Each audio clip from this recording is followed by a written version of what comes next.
Real Virginia is proudly produced by the Virginia Farm Bureau Federation. Since 1926, Farm Bureau has been working to preserve Virginia farms and our rural heritage.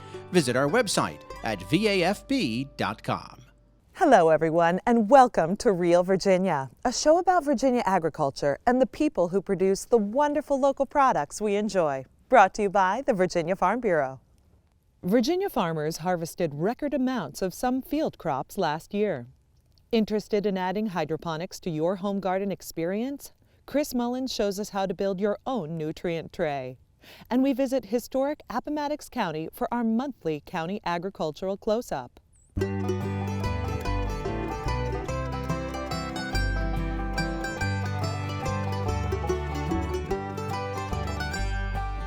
Home will always be Virginia, between the Blue Ridge and Chesapeake Bay, Atlantic to Appalachia, home in my heart always. Welcome back to Real Virginia, everyone. We're coming to you this week from Westwood Grain Farm in Hanover County. Despite dry weather last year, Virginia farmers harvested record corn, cotton, and soybean crops. Ricky Gibson explains how that came about. It's been said that if you really want to gamble for big stakes, forget Las Vegas, try farming instead. Every year, weather worries and mercurial prices keep farmers up at night. So 2021 was a surprise for many Virginia farmers who brought in bin-busting yields from the field. We had the best weather conditions we ever had in our life. We only had to irrigate the corn crop just twice. That was in the very beginning. It got dry spell on us, but after we put out all our fertilizer and top dressed all our corn and got beans worked on, it came in a wet spell, and the rains were spaced out periodically in intervals that it worked out just fine for us. I've been running a combine ever since I was 12, 13 years old, and this past year was the best crops I ever picked in my life. I never picked such corn in my life, and that's the honest truth. This was the first year I've been working in the business, like doing the books, and I've been doing this for 35 years, that the farm account did not end up in a deficit. This was the first year. We don't borrow a lot of money from banks and all. According to the National Agricultural Statistics Service, Virginia corn farmers harvested more than 59 million bushels last year, a 16% increase over 2020. Soybean growers brought in a 15% larger harvest than a year earlier at just over 27 million bushels. Cotton farmers reaped the biggest gains of all. Their harvest was 50% larger than in 2021. At 190,000 bales. Soybeans jumped up about 20 bushels per acre. Corn jumped up about 25 bushels per acre. So our average yield on corn was around 182 bushels per acre on all our farms. That's the average yield. Hay didn't do too good, but we did square bale over 10,000 square bales of hay for the season, which was excellent, really. But it's all gone. Wish we had some more. What they couldn't square bale, they round bale. And the price, we had to come up, go up on the price of that. It was a successful year, not only for cotton, but as well as all commodities across the board. That's really what I would attribute it to, was just more or less the timely rains that we had during the growing season. We never really went with a moisture deficit except in the very beginning stages of planting. And then after that, things kind of stayed in the ratio that we would like to see them. Virginia growers say timely rains in 2021 made most of the difference in yields. Weather is a major factor out of their control every growing season. Prices were also strong for row crop farmers last year as the markets recovered COVID shutdowns early in 2020. But the future is always uncertain in agriculture. What concerns me in 2022 with the rate of inflation where we're looking at, supply issues with crop protection products, fertilizer costs being up extremely high, it really, even though we're looking at a high commodity price, our cost of production is going to offset the margin difference in that accelerated or inflated cotton price. Each year is different in farming. You have to soil sample, fertilize different. It's always changing from one year to the next. This year, I don't know exactly what we're going to do yet. We're getting soil testing all back now. We're keeping up our soils pretty good. When we do get years like that where we can skimp a little bit in expenses, trying to make a profit, if we can make a profit, because it all depends on the weather a lot, is the biggest issue, is whether we will make a profit on a lot of it. Market prices rise and fall. Fuel and input costs keep going up, and the weather is always a wild card. So there's plenty for farmers to worry about. But Figley says it is nice to celebrate a good year every now and then. It was a pleasure to ride in the combine and see the grain coming in the combine and had such a good crop. And everything went well. It couldn't have been any better. It just couldn't have been any better. And you know, it made you feel good when you went to home at night, and it also made you feel good that we be able to get the bills paid. As Virginia farmers prepare for spring planting in 2022, they're hoping for the best and planning on how to adapt to what they can't control, just as they always do. In Hanover County, Virginia, I'm Ricky Gibson reporting.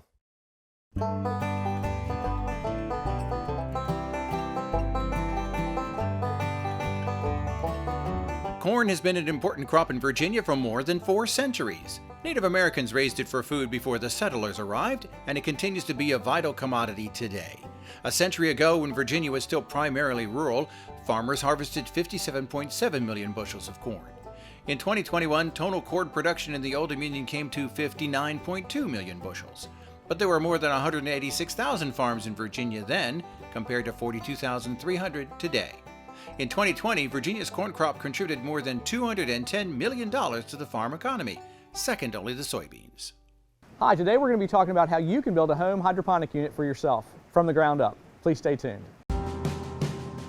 We're stronger together, especially at this difficult time. For over 90 years, we've watched our membership grow, and we're honored to be part of such a special community. Thank you to the farmers who provide for us every day. Virginia Farm Bureau is proud to serve our members, their families, and to give back to our local communities. That's the Farm Bureau way. The production of tomatoes and other food crops is moving indoors, thanks to hydroponics. Chris Mullins with Virginia Cooperative Extension shows us how the home gardener can create their own hydroponic system from the ground up.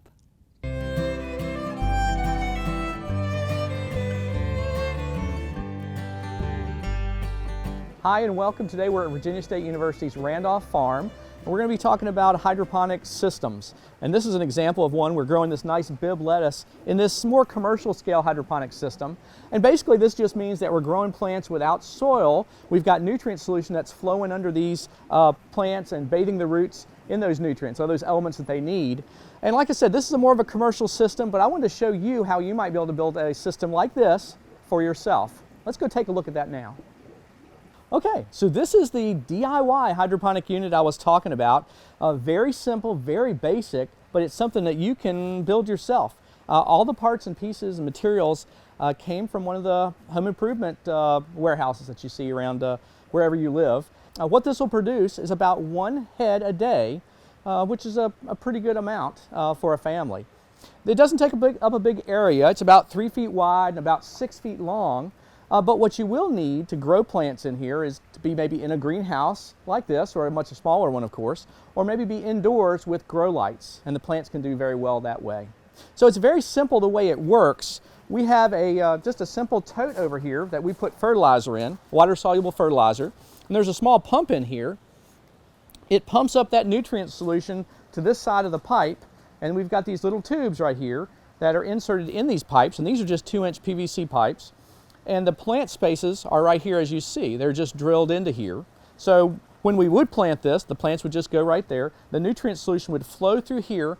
The roots would take up the nutrients they need. And as it flows through, it's collected in this pipe and then flows back down to this reservoir where it just keeps doing that again and again. So it's a closed loop system. The first thing we start with is going to be a base or a tabletop, more or less, for our pipes, for our trays that the plants are going to sit on. You can make this out of anything that's available to you, but we just used 2x4s and these sawhorse brackets, and it made a nice little stand here, and we got one on this side. This one, the legs are cut a little bit longer because this is taller and this is shorter, so that the water flows through the pipes down to this end. So after that, if you remember, we had a drain pipe down here, and we have these simple brackets that we just screw into here, and they're going to hold that 4-inch drain pipe that's going to eventually send that nutrient solution back to the reservoir. And so then once that's in, you can adjust it and adjust the height so that this also drains back in this direction to where the reservoir was sitting. Now, what we've got to do next is put something on the top of this, because those round pipes, as they're sitting on here, will move. And what we've got right here is this plastic closure you can buy at a home improvement warehouse, just like all these parts and pieces. And we just set it up here, and when the pipes set on this, since they're round, they're not going to move. So we're just going to put this in here with a few screws. Pretty simple way to get this in here. For the tubes that are going to hold the plants, these trays are just 2-inch PVC pipe that you can buy from a home improvement warehouse. I cut them in half. They come 10 foot long, cut them in half, and this is a 5-foot piece. And we're going to space these so there's about 7 holes in each one of these 5-foot pieces. So each hole is about 8 inches on center or so. So what I'm going to just use is a hole saw. We're going to, I put a little pilot hole here. We're going to go ahead and get started here and drill this hole. There we go. And we're going to clean this up, get all these burrs off here. And that's the way we do it. So we've got our pipes all laid out here, and I've put an end cap on this side so that the water won't leak out potentially here. And I've also drilled a hole in this end cap so that we can put the tube that inputs the water into the pipe. So the first thing to do here is to get some PVC glue. Really messy stuff, so you want to be really careful with it. And you might even want to test fit this to make sure that it's going to go on pretty well. It is. And we put a little bit of glue inside this, and we'll put a little bit on the pipe itself. And we're going to be careful here. We're going to make sure that it slides on there all the way, and that the hole is pointing up, or at the highest part. And then we're going to walk around and we're going to do the same thing on this other end, except we're going to have a 90-degree fitting, which will allow the nutrient solution to flow out into the catchment tube. So we're just going to do the same thing here. A little bit of glue on this, a little bit of glue on the pipe. And we're going to make sure that it's pointing at a 90 degrees down. So now as you look at this, we've got all these in place. You can kind of see the spacing, 8 inches apart, and they're 6 inches apart, the tubes are themselves, because of these closures and the way that they're set up. But what we've done is stagger them. We have a hole here and a hole here, and then back up to a hole here, so forth. So it's all staggered, so it ends up giving the lettuce, if you're growing lettuce like we were over there, it gives them a little bit more space. We've made this pretty simple manifold with 1/2-inch tubing, and we've got this smaller tubing here, and we've got these smaller fittings that just go in here. We drill a hole, push these in here, push the 1/4-inch line over top of that. We'll just bend the end here and put a wire tie over it to stop that. And then on this farther end, we've got just a 90-degree fitting that we're going to connect to the pump. So I'm going to secure this to the 2x4 brace here, and we'll insert these in the pipes and we'll get the pump running. Okay, so now we're talking about the drainage system. And as you can see here, these pipes are going to be loosely fit inside this 4-inch drain. I've just cut openings or holes in here with this 3-inch hole saw. But we want these to be a little loose so that if we have to move these or adjust them, we can. And there's no pressure here, and nothing's going to leak out of this. So it's really going to go into this. This is sloped in such a way that it's going to drain back this way and right back into this little tank right here. Well, we've plugged this small submersible pump in, and you can see it's starting to run. So this thing is ready to plant. Remember, this is a water-based system, so there's going to be some leaks and some adjustments you need to make. So think about where you place this, because it could leak a little bit of water as you're using it. So overall, a pretty easy plan to put together this system. Most people that are handy with tools and construction can do this, and you can grow some food for your family. On a future episode, we're going to talk a little bit about how to plant and how to harvest this. For From the Ground Up, I'm Chris Mullins. We'll see you next time. From the Ground Up is presented with the generous advice and assistance of Virginia Cooperative Extension. Visit their website at ext.vt.edu. Hi, I'm Chef Tammy Brawley. Coming up on Heart of the Home, a sweet potato and spinach curry. Stay tuned. And now, a sneak peek into a day in the life of a Virginia dairy cow. They get their day started. They have some lunch. Get some exercise. Spend time with their friends. And then end their day with dairy sweet dreams. Real dairy, real life, real delicious. Sweet potatoes from last fall and fresh spinach from this spring. They make a delightful combination in this week's recipe from Chef Tammy Brawley, in the heart of the home.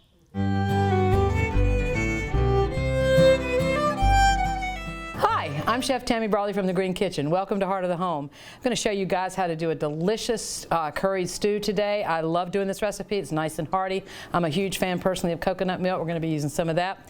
But we're going to start out with a fat on the bottom of our pot here. Typically you would add an olive oil, but today I am actually using a little bit of butter. Your fat of choice is really up to you. If you were to use olive oil, then this could be considered a 100% vegan recipe, but because we're using a cow's butter, it is not really vegan, but it's still equally delicious, I promise. So we've warmed up our butter here. We're going to turn the heat up a little bit more. To that, we're going to add about 1.5 cups of onion. If you want to use yellow onion, that's fine. I happen to have some red onion already diced, so we're going to use that.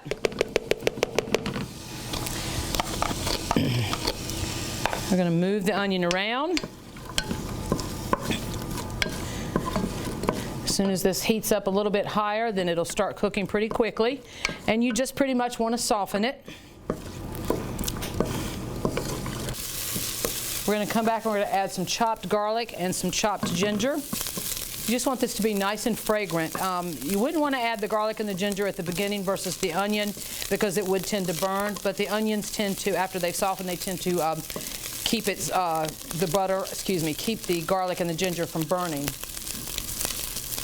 Now we're going to add some spices. We've got some turmeric, we've got cumin, all sorts of recipes in there, a little bit of cayenne. I caution you to go a little light on the cayenne because this can be very spicy. When I first did this recipe, it called for a teaspoon. I ended up dropping it back to 1/2 teaspoon. You might even want less if you don't care for a spice. And now we're going to come back and we're going to add some cut up diced sweet potato.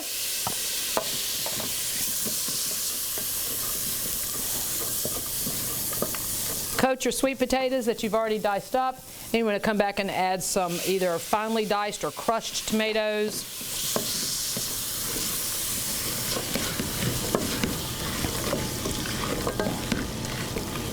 All right, then you have some vegetable broth handy. Again, use vegetable broth if you want it to be a vegan recipe, but don't use the butter at the beginning. Use olive oil.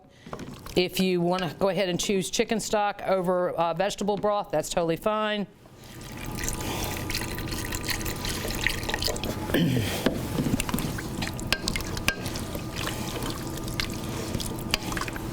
How much broth or stock should you add? Well, it really depends on how thin or how thick you want your broth to be. This will thicken as it goes, and we are going to be adding some coconut milk. Right now, I really just want enough broth to cover the vegetables to get them soft after they've come to a boil. I personally think that's enough. That's probably about maybe 2 cups, maybe a little less, 1.5 cups. And we're going to turn it back on high. We're going to let it come to a boil, and it's going to simmer for about 15 to 20 minutes or until the sweet potatoes are tender. And then we'll finish this recipe. All right, so now our stew has probably cooked about, 20 minutes or so. What we're looking for here is a little bit of fork tender on our sweet potato. They don't need to be mushy. You just need to be able to get a fork through there. And these are pretty perfect. We're going to come back and we're going to add coconut milk. That's going to thicken it a little bit. We're looking for this to be more of a stew versus a soup. But we're going to serve it over some brown rice in just a few moments. We're going to mix in the coconut milk. This is one of my favorite flavors. All right, so our coconut milk is nice and blended. Now we're going to add about 2 cups of fresh spinach to this. Spinach is one of the healthiest vegetables out there for you. It's high in vitamin C, high in iron, and fortunately it is grown in season right now in Virginia all over the place. What you might have noticed is I did not pick off the stems of that spinach. It is baby spinach. They are nice and soft, certainly edible. If you choose to use an adult spinach, you might want to pick off the hard stems. And to be quite honest, you could use any green in this. You could probably use collard greens, certainly some delicious kale. I am going to hit it with just a little bit of kosher salt. I'm not going to add any ground pepper because I know how spicy it's going to be with all the other spices. And now we're going to put some cooked brown rice on a bowl, in a bowl. We're going to put a spoonful on our brown rice.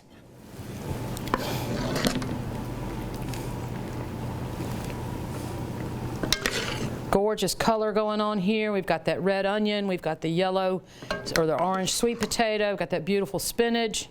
I like mine a little brothy, so we're going to add a little bit more sauce to that.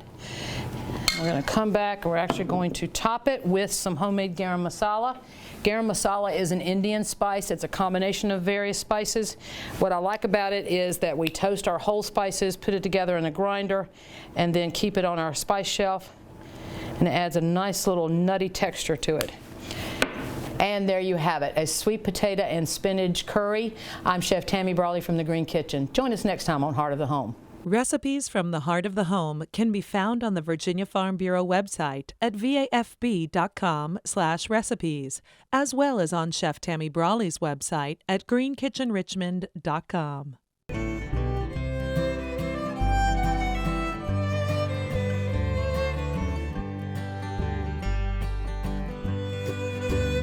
Sweet potatoes are packed with nutrition and popular with consumers. They were produced on 269 farms in the Old Dominion in 2017. That's more than double the number of farms in 2002. That's when only 120 farms produced them. Almost all Virginia sweet potatoes are sold on the fresh market, either through farmers markets and farm stands or connections to local grocery stores.